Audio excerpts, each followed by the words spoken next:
Good evening. Welcome to Current Affairs. In today's session, let's begin our discussion with Maitri Setu. What do you mean by this? Maitri means friendship. Setu means bridge.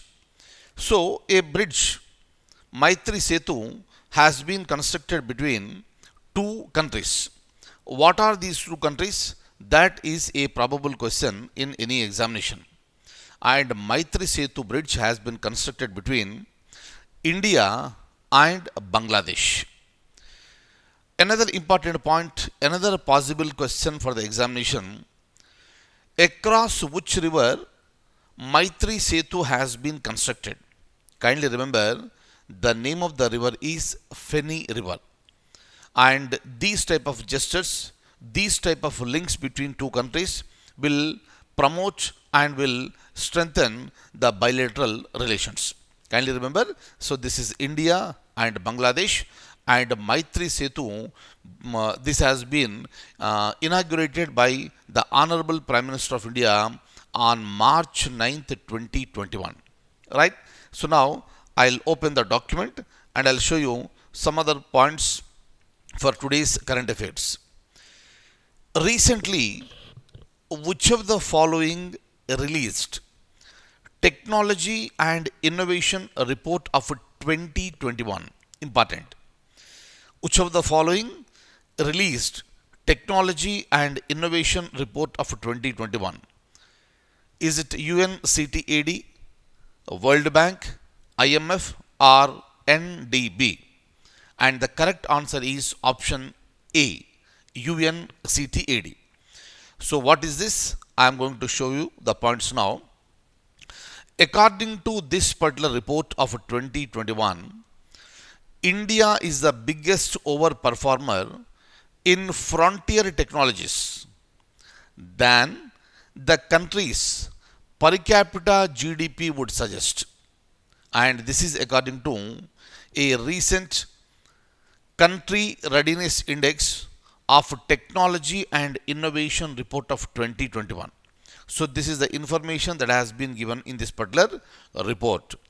And this report is released by UNCTAD. UNCTAD stands for United Nations Conference on Trade and Development. Please remember this one.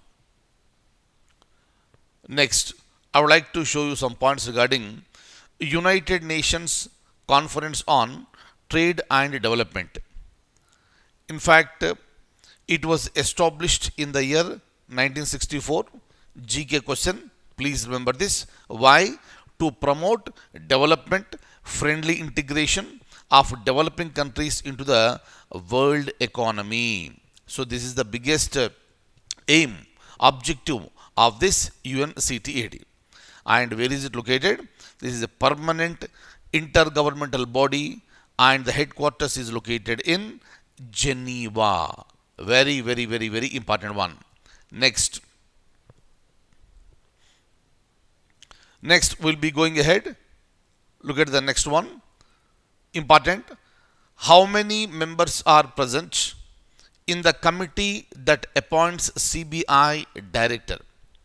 CBI director is a prestigious position. In order to appoint the CBI director, a committee sits together, decides together. Now the question is that how many members are present in that particular committee? Answer is option B, that is 3 members. Look at the points related to this. The Lokpal and Lokayuktas Act of 2013. You know what exactly is this? It amended Delhi Special Police Establishment Act of 1946 and made the following changes with respect to the appointment of a CBI director. Right? So this is a development. Kindly have a look at this one. Look at this. The central government shall appoint the director of a CBI on the recommendation of how many member committee? 3 member committee. And who are the members here? Number 1, the Prime Minister, who is the chairperson. Number 2, leader of opposition in the Lok Sabha. Number 3, Chief Justice of India or any other judge of the Supreme Court nominated by the CJI. This is a very important one. It's a generally asked question. Who are the members in three-member committee to appoint the director of CBI? Number 1, Prime Minister. Number 2, leader of opposition in the Lok Sabha. Number 3 is the Chief Justice of India or any other judge appointed, any other judge of Supreme Court nominated by the CJI. So like this you got 3 members. Kindly remember there is also a change here.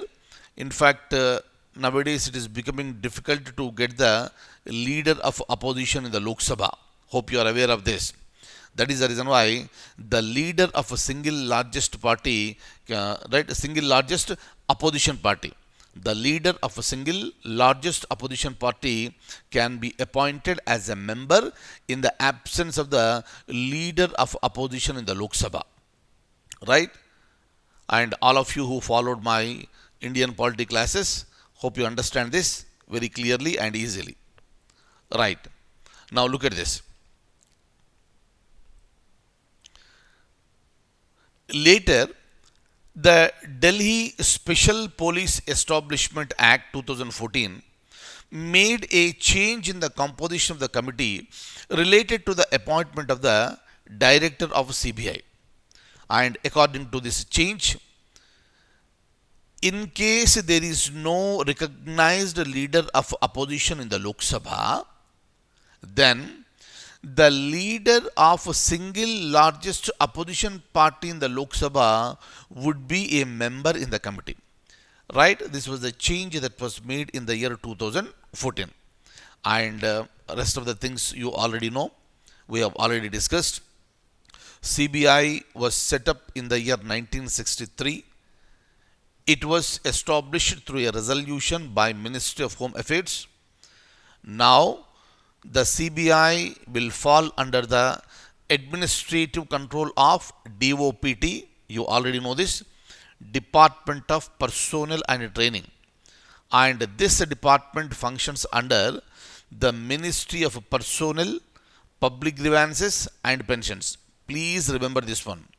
DOPT functions under Ministry of Personnel, Public Grievances and Pensions. Right? Then what about the CBI?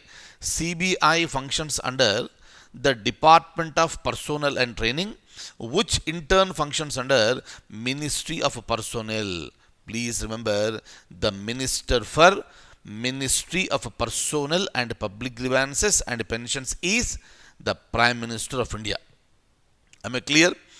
And CBI is not a statutory body. It derives its powers from Delhi Special Police Establishment Act of 1946. So please remember these points, and every point is important for the examination point of view. So that's all for today. I'll see you in the next class with more and more current affairs. Thank you so much. Take very good care.